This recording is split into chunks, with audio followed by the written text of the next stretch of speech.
All right, guys, welcome and happy Sunday. We're going to be doing a Q&A live stream here for the Week 12 NFL main slate. Hopefully you guys had a good Thanksgiving. Hope you guys won some money. I did not, thanks to the Darren Waller injury. But, hey, we have a decent Week 12 main slate, I guess. A lot of, not so good matchups, but potential value in some of these early games. That Colts-Bucks game is the highest, or projected to be the highest scoring game of the week. We have Green Bay and the Rams. We got news that Stafford is banged up, dealing with a bunch of injuries, so that's a little worrisome for Stafford and the pass catchers there for the Rams. But yeah, it's I think an okay slate. As far as injuries go, again, there's really not a ton that we are waiting for. Obviously Tennessee's super banged up going on the road to New England. Not the best spot there, but there are some cheap pieces that are in play. Aaron Jones is really the big one, and they said it's going to be a true game time decision versus the Rams. We will see, right? Because they have the bye week next week. So you would think it would probably be smart for him to sit one more week, but it sounds like there's a decent chance he might play. Now, if he does play, I'll probably just stay away from the running back situation there from Green Bay. If he is out, then I think A.J. Dillon becomes a really good play in the mid-range. Would expect him to get a majority of the touches there for the Packers. So, yeah, that was really the big one, the big piece of news that we're keeping an eye on. It is a later game, which makes it a little bit tough. But, what you could do, just for example, you could play. Let's go. You could have A.J. Dillon in your lineup, and then if Aaron Jones gets ruled in and it's going to be kind of a split, you could or if Aaron Jones gets ruled in, you're confident he kind of goes back to his 70-30 split, you could go up to Aaron Jones. Or if it's going to be a 50-50 split, you can just go down to a guy like Darrell Henderson, who I expect to get a majority of the touches there for the Rams. He's been not so good last few weeks, but there's been some blowouts, right? So he's still the guy that is going to get a majority of the touches at running back for the Rams. So that's one pivot you could make there. So just monitor that status as always. But yeah, guys, again, make sure if you're just coming in to hit the like button, subscribe to the channel if you haven't already, getting somewhat close, I should say, on the 11K mark on YouTube, and hit the notification bell as when I upload videos and go live. Leave some questions in the chat, guys. It'll be Q&A style, so happy to answer any questions. Okay, Matt's Debo and Herbert, or C-Mac and Cam Newton. I would go the second one. Foreman or Hilliard, yeah. So we got news from Tennessee. I don't know how much I trust this, that Foreman is going to receive the bulk of the carries. I've learned to not fully trust coaches, as they always seem to lie. Now, it's not a good matchup here for Foreman. He is cheap, so I think he's playable. But I would expect Dontrell Hilliard to get kind of the pass catching role, as we saw last week when he had 8 catches on 10 targets. So honestly, if I'm going to target either one, I think I would actually rather go to Hilliard, because I think he's the more pass catching back, with Draftkings being full point PPR. But it's a risk. It's a risk, just kind of like these Jets running backs who are both viable, and Ty Johnson and Tevin Coleman. I'm not super confident in either, but what I expect to happen here is Tevin Coleman get the early down work, Ty Johnson get the third down work. So I would rather go to the pass catcher in that split, I guess. Favorite cash wide receivers? I think you want to be living kind of in that mid-range. So kind of like the 5 to 7K range. I think there's a lot of good cash wide receivers. Best pay up? Depends what you're playing. For cash games, I think it's CMC for me. For tournaments, I think it's one of those receivers, one of the either Cooper Kupp or Devontae Adams. I think that is the second highest total right now. Let me just look that up. Either second or third highest total. The Packers one. Yeah, it's 47. So it's up there. Again, we have one game above 50. That's the Bucks and the Colts. So I think those two receivers look good in tournaments. I think CMC is probably where I go to for cash games. One thing to mention for Christian McCaffrey is the first couple games are kind of easing him back into it. He was playing 60% of the snaps or so. Last game, he played 90% of the snaps. Here I can go over to. I was looking up some Philadelphia stuff. The The Miles Sanders situation is something I don't trust either. You guys remember when it was supposed to be Kenny Gainwell week, right? Once Sanders got ruled out, Kenny Gainwell is going to be the bell cow back. And then he just didn't play, and they dusted off Boston Scott and Jordan Howard. So if everyone's going to go to Miles Sanders, I'm not fully confident in that one. But yeah, CMC played 90% of the snaps. So that was way up from week 10. I think it was 60%. It was, 59%. So that's pretty big. Now he's kind of just full bell cow back. We know he's a number one wide receiver and a number one running back. So do you like Cam today? I think he looks really solid for cash games. I think he's one of the better cash game quarterbacks. He's cheap. He does have rushing upside. They didn't take him out at all. That was my one worry with him last week, as they said PJ Walker was going to get involved. PJ Walker never came in the game. 10 carries, 46 yards, 21. He was pretty serviceable. So, and only 5.6K. I think he makes for a good cash game play. You had Waller in best ball. Dang. Well, I don't think he's supposed to be out for too long, right? I think it was good news on that injury, at least. He's not going to be out for a while. Dan Arnold, Evan Ingram, prices matter. Yeah, it's a good question. I'm going to go with Evan Ingram there. My reasoning is the Giants have no wide receivers, right? They're missing their two top slot receivers in Sterling Shepard and Kadarius Toney. And Evan Ingram played 90% of the snaps last week. He's been playing a lot last couple weeks, which is good to see. He's their best pass-catching tight end. And at only 3.8K, I think I lean Ingram over Dan Arnold. DK go. No, you're the GOAT, man.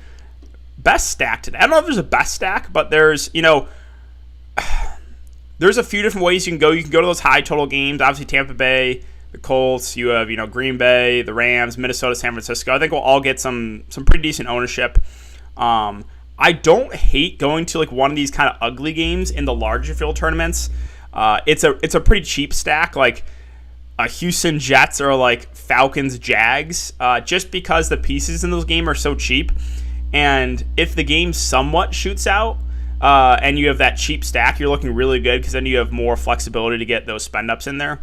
So it depends how you want to play it. But I think if you're playing one lineup, I would focus more on those higher total games, and maybe look to get different elsewhere. In larger field tournaments, that's where I'm more prone to take some shots on some of those kind of uglier games. Anderson Crowder, a little bit. He's going to play out of the slot. He's got a relatively high floor. Probably get somewhere around 6 to 8 targets. So he's kind of one of those guys I'm just indifferent about. Not really prioritizing him, but landing on Crowder today is totally fine. Hunt or Stevenson, okay, so those are two guys I weren't even considering. Did they say if Hunt's going to be limited, right? Because that's not even a game of the main slate. So I'm probably not the best person to ask because I haven't been monitoring the Cleveland situation at all. So I'm probably not the best person to ask on that because I haven't seen if Hunt's going to come back and be limited or not. Thoughts on Chris Godwin, Mike Evans, same lineup? Yeah, I mean, the Bucs stack is always relatively safe in my opinion because Tampa Bay is a pass-first team. That's the highest total of the week. They put the foot in the gas pedal. So even when they're playing from ahead, they usually keep airing it out. So yeah, I'm perfectly fine with that. We know Brady has a good amount of upside still at this point in his career. Westbrook, Robinson, or Ramondre, price doesn't matter. I'll go Westbrook. I don't feel good about it. He is actually their number one wide receiver, Nick Westbrook, for the Titans. Again, it's not something I feel great about, but I'll go there. Debo or Ayuk. So it's easier to get to Ayuk, in my opinion, because he's just way, way cheaper. Debo, I think has more upside. I don't think that's a hot take, but Brandon Ayuk's only 5.3K. It's a pretty solid matchup against Minnesota. The snaps have went way up for him since the beginning of the year. Remember, he was barely playing, and Shanahan was just trolling everyone. 8, 4, 7 targets the last 3 weeks. I think it's a little bit easier to get to Ayuk. So point per dollar, I think I have a small preference to Ayuk. Tyrod, Najee, Sanders, Keenan Allen, Waddle, Cooks, Freiermuth, Gaskins, and the Jags D. I think it's fine. You got some pretty solid receivers there in the mid-range. Gaskin, is still... He hasn't been super effective on the ground, Myles Gaskin, but he's still getting, bell cow work. He had 23 carries last week, so tougher matchup here against Carolina, but he's should get a majority of the touches there. Joe Mixon today. Good with it. There's a lot of running backs kind of in that 7-8K range that look pretty good. You have Mixon, Cook, Najee, Eckler, even Fournette for a little bit less. Like, these guys all look pretty good. Mixon has gotten a little bit lucky with the touchdown variance the last 4 weeks. He's had, 6 touchdowns in the last 4 games. I don't think that's going to continue. So these numbers are a little bit inflated, right? Touchdowns are not something I'm trying to predict. But the positive here is 30 carries. Like, he was just unleashed last game for 30 carries. He is involved in the passing game too, even though he didn't have much last week because the Bengals didn't really need to pass the ball. So I'm fine with Mixon. I just think the ownership might be a little bit inflated because of the touchdown luck he's had last few weeks. And I said the same thing about Mixon last week. Hey, he's got a little bit lucky with the touchdowns, and sure enough, he went out and got 2 touchdowns again. 0 exposure to Rams, Packers, fine. Yeah, I mean, I don't think that's a game where I'm like, oh my god, I need at least some exposure to it. Yeah, so I think having 0 exposure is fine. Javonte or Miles Sanders, probably Sanders, and I don't feel good about it just because I don't trust the Eagles and the running backs. But no Jordan Howard. You would think that these opportunities go up for Miles Sanders, that he gets more work on the ground. You would think that. I'm just saying, we all thought Kenny Gainwell was going to be the bell cow back when Sanders was out, and that was not the case. So would I be surprised if all of a sudden Boston Scott comes out here and gets 30 carries against the Giants? No, not at all. Because, I do not trust the Eagles one bit. I don't trust them at all. Hey, DK, I just got in the live stream. You might have answered this already, but how do you feel about Burrow stack versus Pittsburgh? It'll be contrarian, right? Because he didn't look great last week. He's 6.2K. Yeah, it'll be contrarian. And the positive with a Bengal stack always is condensed target share. Like, where the ball is going. It's the main 3 wide receivers, right? They don't really throw the ball elsewhere. I mean, Uzoma gets a little bit of work, but, when they're throwing the ball, where it's going. They don't, mix and match wide receivers. They don't rotate guys in. It's those main 3 wide receivers, Chase, Boyd, Higgins. So that's the positive there for the Bengals stack is where the ball is going. I think another positive is ownership's going to be really, really low in tournaments. The price for Burrow doesn't really stand out, but yeah, if you have a really strong lean there, I think it looks solid. Again, that was a pretty popular stack last week against the Raiders. That was, I believe, the second highest total of the week, and it was just a massive bust. So the ownership should be pretty low on the Burrow stack, in my opinion. Yeah, I do have some interest in Saquon. My only concern is, what's the workload going to be? He said the ankle is still bothering him a little bit, which is not a great feeling for if you're trying to play Saquon. But again, the Giants are really thin at wide receiver. They might be they might be more reliant on the ground game today. So I like Saquon. I don't know if I can pull the trigger on my cash games just because he said the ankle's still bothering him. That worries me a little bit. I think he's a fine tournament play. Cam, CMC, Robinson, Allen, Westbrook, Pippen, Gronk, Ty Johnson, Eagles. My only concern with Ty Johnson is... Here, let's go to Ty Johnson. He was not great. He played a majority of the game, 73% snaps, and had 1 catch on 3 targets. Plus, you have Scotty Miller coming back. And I believe... Is he for sure? Hold on, because this is an early game. Do we know? I'm pretty sure Scotty Miller is back, but it didn't give an update there. Because he could definitely eat into the workload. Is active and will play for the first time. Okay. So, that worries me. Scotty Miller being back worries me for Ty Johnson. I think he could eat into his workload, so I'm probably just going to stay away. If I was going to take a shot in one of those cheap Bucs wide receivers, I think I'd rather go to Scotty Miller. Guys, we're at about 100 concurrent viewers. Really appreciate you guys. Again, if you enjoy, just make sure to hit that like button. Would you rather go to Fitzpatrick? Would you go to Fitzpatrick in some entry tournament? So, yeah, let's go to where are they? Tennessee. It's not a good matchup at all, but you have Westbrook, you have Rodgers, you have Des Fitzpatrick, should be the top 3 wide receivers. They should be playing from behind in this game. It's ugly, but I think all 3 are in play. I think Westbrook's the guy you're going to feel the best about at 4K. Fitzpatrick's probably the riskiest. He made some mistakes last game, but did have 3 catches and 6 targets. He's only 3.2K. I think he's viable. I think he's viable because the price point and the fact that I do expect him to get a decent amount of work. It's a risk, though, obviously. What do you think of Herbert, Sanders, Dillon, Keenan, Cooks, Mike Williams, Swaim, Devontae, Texans? I think it's a fine tournament build. yeah, just obviously keep an eye on A.J. Dillon, right? There's a chance that Aaron Jones plays. Thoughts on a Herbert stack? I think a Herbert stack will be relatively popular this week just because, he had a really good game last game, so like the ownership should go up on him. So I'm totally fine with it. Obviously, another situation where it's condensed target share. You have Allen getting like 10 plus targets a week. You have the deep threat in Mike Williams. You can even throw Austin Eckler in the stack just because they dump it off the running backs a lot. So the only downside I'll say is I think it'll be a pretty popular build, the Herbert stack. What do you think of what about the three-headed monster and Cook, Thielen, and Jefferson? Yeah, so the Minnesota basically attack. I mean, I like Minnesota every single week basically. So. Once again, that's another relatively high total game. Cook's the bell cow back. The two wide receivers, Jefferson and Thielen, playing majority of the game.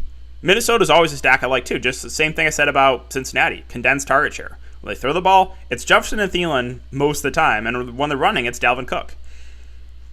Thoughts on OBJ? Probably going to stay away. I need to see what the snap counts are going to be this week. So I don't think I'm going to go there yet. Favorite Jags wide receiver, Shenault, and it doesn't feel good. But they said they want to get him more involved. He should move more back to the slot wide receiver role. It's a good matchup against the Falcons. The fantasy football community in general has been burned by him this year, but he's cheap. So is Swaim a decent option?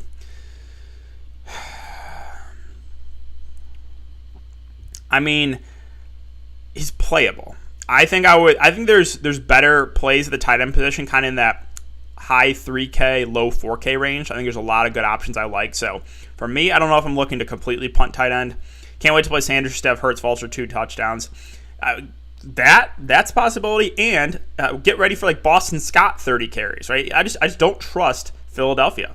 After what they did to me when I played Kenny Gainwell, I have zero trust in them. Herbert Henderson, McCaffrey, Cooks, Pittman, Godwin, Ingram, Westbrook. Okay, yeah. I think so. Is that a cash game lineup? Cooks, Pittman, Godwin. Because you're not pairing anyone with Herbert. So is that just a cash game build? Thoughts on Mitchell considering he got 27 carries? Yeah. He's not out of play. But I might take a wait and see approach there. If you want to roll the dice on Mitchell on his first game back, you can. I want to see what the snap count's going to be with like him and Jeff Wilson Jr. Is it going to go back to Elijah Mitchell just being the true bell cow, or is it going to be kind of 50-50? So that's a risky situation. He's for sure playable, and if you feel really good, he's going to go back to kind of being the bell cow. Then go ahead and play him. Cam, James Robinson, Miles Sanders, Deontay Johnson, Godwin, Pittman, Jared Cook, Devontae Adams, Houston's defense. Looks solid. Thoughts on the Jacksonville wide receivers? Yeah, so it's a good matchup here. And I think Marvin Jones, Laviska Shenault, both look decent. Probably lean to Shenault. They said they want to get him more involved. He'll play more out of the slot. I expect a good amount of targets for him. So I like some Shenault. Marvin Jones Jr. is fine. As far as the number 3 wide receiver goes for the Jags, they have Laquan Treadwell listed number 3. He's the flat min price. Again, playable in a large field tournament, but not something that I feel amazing about.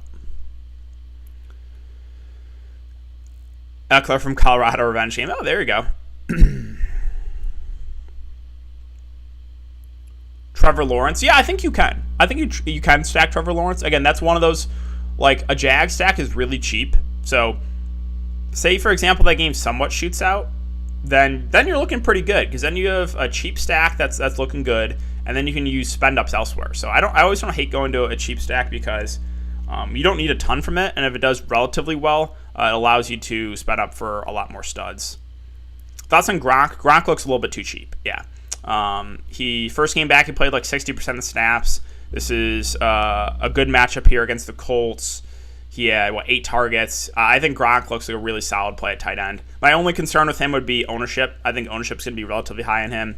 Yeah, so Gronk versus Fairmouth. I think it's a small lean to Gronk, but it's close. I like Fairmouth too. No Ebron. He's playing a good amount of the snaps there. Yeah, so like that's a good point with James O'Shaughnessy back for Dan Arnold. So I'm probably not going to go there to Arnold just because I am a little bit worried. Like, I need to see what the snap count's going to be with O'Shaughnessy back. Like, is it going to go back to a split? Is Arnold still going to be the lead tight end? So that's just one where I'm more confident in other tight ends roles that I'll probably stay away from Arnold this week. As an Eagles fan, you see Giants covering and maybe winning today. Stevenson safer than Sanders or Ty Johnson. I think Sanders probably is your safest bet, but I still don't feel good about it. Thoughts on Tyler Johnson after everyone was on him last week. Worried about Tyler Johnson. I'm worried about him with Scotty Miller back. I think Scotty Miller eats into his workload. He played a good amount of snaps last week, but I don't feel good now with Scotty Miller coming back. So, is there something you would change about this? Let's see. So you have Brady, Dillon, Sanders, Godwin, Pitts, Cooks. Oh, so you have two tight ends, Pitts and Gronk, Odell. OBJ is one where, is he, are the snaps going to go way up for him? Increase role. You can play him in tournaments. He's another coach I never fully trust, Sean McVay. So that's the only real risk, I think. And then obviously keep an eye on A.J. Dillon. Elijah Moore or Gaskin. So Elijah Moore's been pretty good last few weeks. Plus you have Corey Davis out. Good matchup against Houston. He's probably more the upside play, Elijah Moore. I think Gaskin's still the safer option because I expect more touches for him. But I think Moore's got more upside. Yeah, not much. That's one where I think people look into that too much and let that sway their decisions. So individual matchups almost never scare me because also wide receivers move around too, and there is rarely a situation now in the NFL where a corner is just going to fully shadow a wide receiver. So that's not something I look into almost ever. Back in the day, yeah, maybe a little bit, but now that I don't really put any weight into that. So I'm not worried at all about Ramsey guarding Devontae Adams. Sorry, I meant Pittman. Oh, Pittman. Okay, yeah, no, Pittman I think looks really safe. It's a game you would think the Colts are playing from behind. He's the number one wide receiver, so yeah. Again, my only real I'm not saying to not play Odell. I just think he's a little bit of a risk. So if you're confident his snaps are gonna go way up because of what he played, let's go to the Rams. He didn't play a ton last week. It was week 10, right? Because they had a bye last week.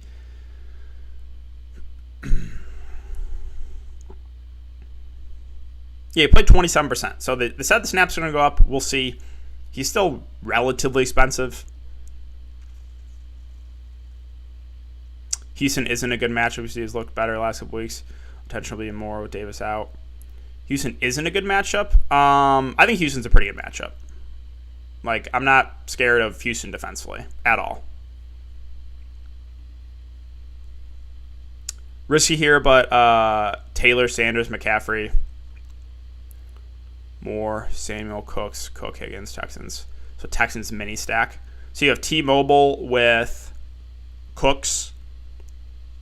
Yeah, that's probably the guy I would pair him with. If I'm going to run a Texan stack, I'm probably playing Brandon Cooks. He's really the only guy I'm confident in for the Texans, playing majority of the snaps. Texans are almost always playing from behind, and it's a pretty good spot this week. So he's the only guy I would probably look to get exposure to on the Texans.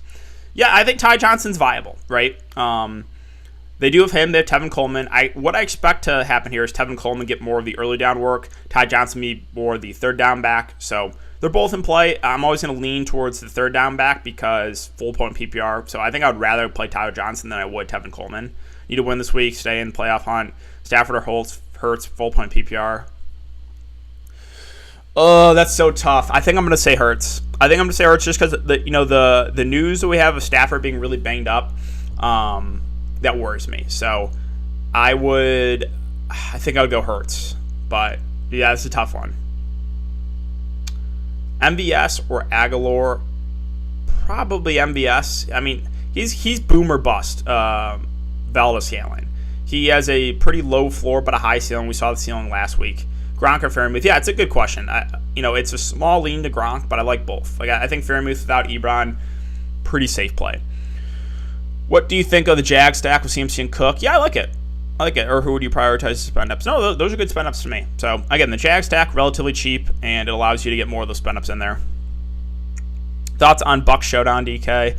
Thoughts on the Bucs Showdown? I haven't really looked into it, but probably would go pretty heavy in the Bucs passing attack. Love the content, DKs to go. Najee, racist prices. He has really. Oh, appreciate that, man. No, I kind of like Najee. I think he's going overlooked. I think he's going pretty overlooked this week. He left that game last week with, they thought, possible concussion. He came back. He's going to play like the entire game. He's probably going to get over 20 carries. He's probably going to get somewhere around 5-6 targets. I like Najee, and I think he is just flying under the radar this week. NBA, because it's more predictable, right? NFL is more variance. So NBA, I like both, but I prefer NBA because it's more it's easier to predict. Less luck involved in NBA than in NFL. Yeah, defenses, I'm looking to punt defense this week. So the cheap defenses: Rams, Packers, shootout, Henderson, Coop, Stafford, come back with Adams. Yeah, so again, my only concern is they said Stafford's a little bit banged up. Could be why he's been struggling a little bit of late, but that game does look pretty appealing. Ty Johnson or Gronk. Thoughts on Newton, McCaffrey, Sanders, Pittman, Myers, Cook, Adams, and Texans D. Looks like a pretty good lineup to me. All right, guys, we're coming up on about time. I can stand for another minute or so, but any last-minute questions, throw them in here. If not, I will get out of here, let you guys get ready to watch some football. You can never win NBA. Got a lot in NFL. It's wild. Yeah, I mean, that's just my personal preference. I like playing NFL a lot too, but also NBA's every single day too. Foreman and Hilliard, yeah. So they said Foreman's going to be the game you would think they're playing from behind. Hilliard should get the pass catching duties. I don't really want to play either, but I think I would go to Hilliard if I was going to go to one. But yeah, it's not a situation I'm super excited to get those Tennessee backs, especially against the Patriots D too.